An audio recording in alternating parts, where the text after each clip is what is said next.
우리 하나님은 창조 목적대로 하나님을 예배하는 자로 우리를 회복시키시겠다는 거예요. 세기를 행하겠다는 거는 어떻게요?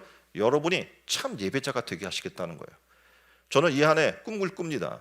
지금 우리 교회를 통해서 수많은 지금 죽어가는 교회들이 하나님 찬양과 예배를 통해 회복되는 은혜의 역사가 일어나게 될 것이라고 믿습니다.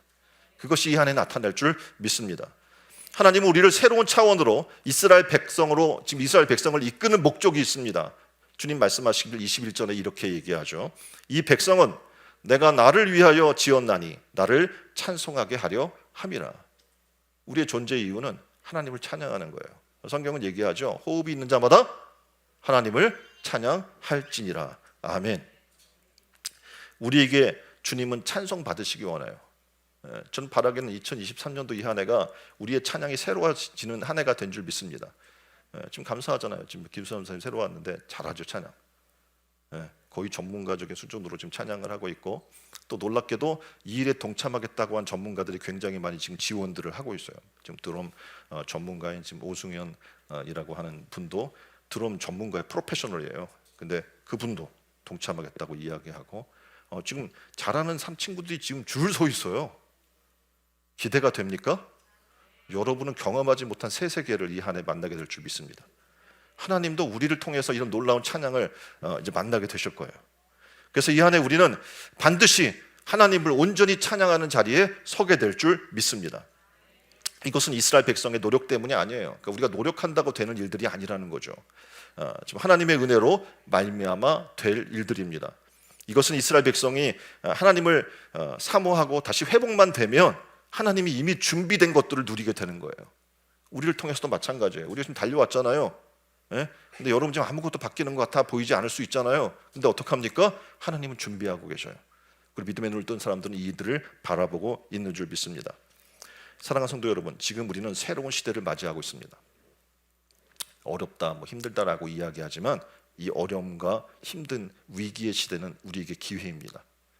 수많은 영혼들이 목말라하고 있고 지금 갈증을 느끼고 있는 이 시대에 하나님의 영적인 것을 제공해 줄 수 있는 유일한 교회가 될 줄 믿습니다. 자, 교회에서 우리는 이제 온라인으로 지금 예배도 하기도 하고 현장에 와서 오프라인으로 예배도 드리기도 합니다. 여러 가지 방식의 것들이 열려요. 메타버스에서 선교 활동도 하고 SNS에서 공동체를 만들기도 하고 줌을 통해서 성경 공부도 합니다. 여전히 교회에 나와 봉사 활동도 하고 친교도 하고 찬양 연습도 하고 교회 학교도 섬깁니다. 근데 아직도 50% 정도밖에 회복이 안 됐어요. 현장 예배가. 나머지 50%는 온라인에 머물러 있는 거죠. 자, 과연 무엇이 옳고 무엇이 잘못됐는가? 지금 토론들이 굉장히 많이 열리고 있습니다. 다수가 포스트 코로나 시대의 현장 교회에 참석하지 않고 있어요.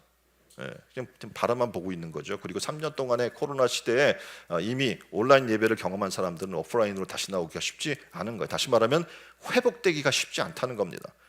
현장 예배보다 온라인 예배가 편하다는 것을 이미 경험해 버렸어요. 그래서 거기다 코로나로 장기간 온라인 예배를 지금 수용하고 그래도 된다는 생각이 자리 잡게 돼버리고 만 것도 치명적입니다. 지금 나이 드리는 예배가 온라인이든 오프라인이든 정말 하나님이 원하시는 신령과 진정함으로 예배를 드리는 온 마음과 온 정성을 다해 하나님 앞에 예배드리고 있는 삶을 살고 있는가 한번 이 시간에 점검해 봤으면 좋겠어요.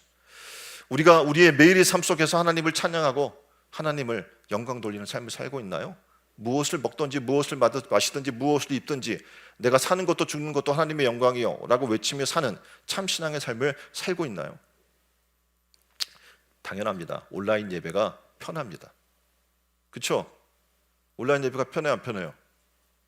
자, 장점을 제가 이제 온라인 왜 사람들이 온라인에 머무는가 얘기를 해볼까요? 자, 교회 나오려면 시간을 들여야 합니다. 그렇죠? 교회에 나오지 않고 온라인으로 들으면 시간을 들일 필요가 없어요. 단장하고 옷을 갖춰 입고 교회에 나오지 않아도 됩니다. 사람들과 교회에 오면 여러 가지 관계로 힘이 들어요. 왜냐하면 사람을 만나는 일이 쉽지 않아요, 결코. 사람을 만나서 뭐 집사님, 권사님 이런 분들도 계시겠지만 어떤 분은 편하고 어떤 분은 굉장히 힘들고 때로는 어떻게 해요?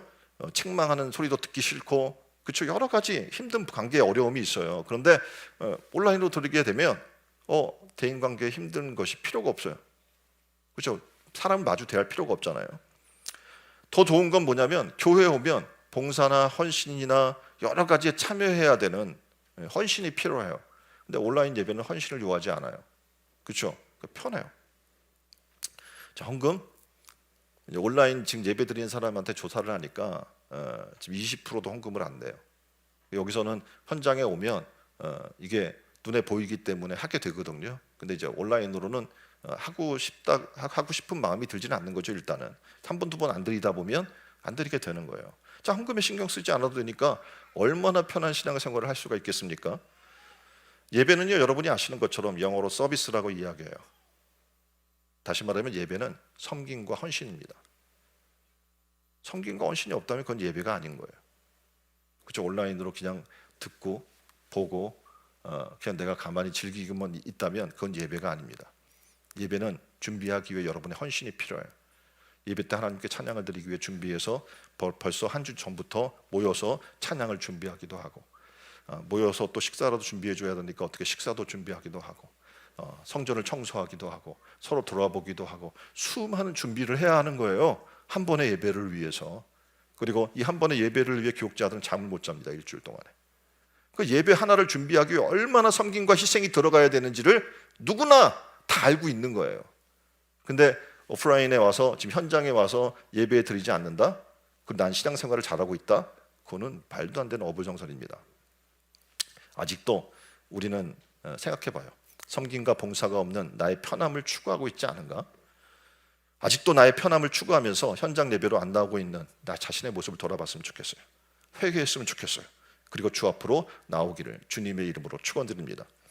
사람들은 얘기합니다. 포스트 코로나 시대에 온라인, 오프라인 뭐 여러 가지 예배들 형태가 있는데 하나님은요 이해하실 거예요. 우리 하나님은.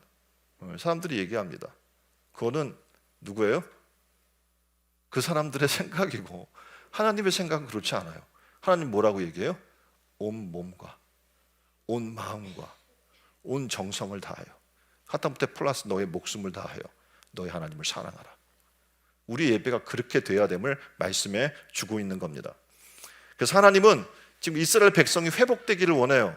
그들에게 새 일을 행하기를 원해요. 이유는 하나가인데 뭐냐면 그들이 참 예배를 회복하기를 원하는 거예요. 예? 형식적인 예배, 껍데기 예배, 눈치 보면서 어쩔 수 없이 숨어서 잠깐 드리는 그런 예배가 아니라 온 마음과 정성을 다하고 목숨을 다하고 삶을 들여서 드리는 예배가 회복되기를 원하시는 거죠. 그래서 하나님은 그들을 위해 새 일을 행하시고자 하는 것이고 준비하셨고 그걸 나타내시는 겁니다. 2023년도 하나님은 신촌 은혜로운교회를 통해서 참 예배를 받으시길 원해요. 저희는 그걸 알기 때문에 참 예배를 준비하고 있습니다. 한 번의 예배를 위해 너무나 많은 준비를 하고 있고 시간을 쏟고 있고 잠을 못 자고 있어요. 그래도 즐겁습니다. 하나님이 기뻐 받으실 예배를 드릴 수 있기 때문에 그래요. 저는 2023년 성도님들이 다 그 예배가 회복되기를 주님의 이름으로 축원드립니다. 이 안에 하나님께서는 우리가 그분을 찬송하는 존재로 다시 세워지기를 원해요. 좀 목소리가 안 좋은데요, 박자를 못 맞추는데 상관없어요. 여러분의 마음으로 심령으로 하나님을 찬양하면 되는 거 아닙니까? 세상의 노래는, 세상의 방송은 쉬지 않고 듣고 그 음원을 다운받아 들으면서 왜 하나님을 찬양하지 않습니까? 이 안에 하나님을 다시 찬양하세요. 하나님이 우리에게 호흡을 주신 이유, 호흡 있는 자마다 여호와를 찬양하라는 하나님의 분명한 존재 목적이 있는 거예요. 그래서 이 안에는 어떻게 합니까? 하나님을 찬양하는 데 힘쓰시는 여러분 되기를 주님의 이름으로 축원드립니다. 여러분의 섬김과 헌신이 회복됐으면 좋겠습니다. 교회 와서 가장 청년들의 불만이 뭐냐면 우리에게 너무 헌신을 강조한대요. 아닙니다. 여러분이 지금 실제로 청년들은 지금 교회에 들어와서 실제 어떻게 돌아가는지 보면 까무러칠 거예요. 왜냐하면 엄청난 몸을 짓누겨서 하나님 앞에 헌신한 사람들을 통해 이 교회가 돌아가고 있는 거예요. 여러분은 그 일에 어떻게 일부예요. 아주 극히. 근데 그것을 조금 하면서 사람들은 생각해요. 너무 교회에 헌신과 희생을 강조한다. 아니에요. 하나님을 만나게 되면, 하나님의 은혜를 체험하게 되면 내게 주신 것들의 극히 일부를 하나님 앞에 드리고 있는 나 자신을 발견하게 되는 거예요. 이제 우리의 삶이 바뀌었으면 좋겠어요. 하나님께 예배드리기 위해 불편함을 감수할 수 있는 믿음의 삶이 회복되기를 소망합니다. 교회 오는 불편함을 감수하세요. 교회 와서 우리가 이제 불편함으로 드리는 예배를 한번 드릴 거예요. 뭐냐면 이런 온라인이나 아니면 온라인 방송도 다 끌 거고 한 번의 예배 그리고 지금 LED로 보여주는 그런 것도 다 꺼버릴 거고, 오직 성경책 하나를 들고 그 성경책을 찾아가면서 예배드리는 불편한 예배를 드리려고 준비하고 있습니다. 기대하십시오. 예. 지금 너무 편하게 여러분에게 예배드리게 해주잖아요. 그렇죠? 막 그냥 영상, 그림, 그냥 생각 안 하고 딴 생각할까 봐 계속 그림 보여주고, 딴짓할까 봐 엄청나게 준비된 예배를 하나님 앞에 정신 못 차리게 예배를 드리게 해주고 있는데, 한 번은 우리가 이제 불편한 예배를 드릴 거예요. 그래서 하나님 앞에 불편함을 감수할 수 있는 크리스찬으로 거듭나기를 주님의 이름으로 축원드립니다. 시편 기자는 영적 갈증 속에서 오랜 시간을 참고 견디다가 하나님 앞에 나의 가람을 고백하는 그런 기도를 올립니다. 여러분도 아마 목마르실 거예요. 지금까지 살았던 우리의 삶의 인생이 굉장히 계속 영적으로 목마른 삶을 삽니다. 영적으로 갈증이 느껴져요. 삶에 영적 활기가 없습니다. 여러분의 삶에 생명이 약동하지 않는 것을 느낍니다. 여러분은 어떻게 사실 거예요? 이 안에 하나님 말씀을 공급받으십시오. 그리고 회복되는 영적 가람이 해결돼서 뛰고 달리는 은혜의 역사가 일어나기를 주님의 이름으로 축원드립니다. 하나님 이렇게 말씀하죠. 보라, 내가 새 일을 행하리라. 광야의 길을 내리라. 사막의 강을 내리라. 우리는 고백해야 돼. 아멘. 주님께서 새 일을 행하실 줄 믿습니다. 그리고 주님께 순종하는 이 한 해가 되기를 주님의 이름으로 축원드립니다.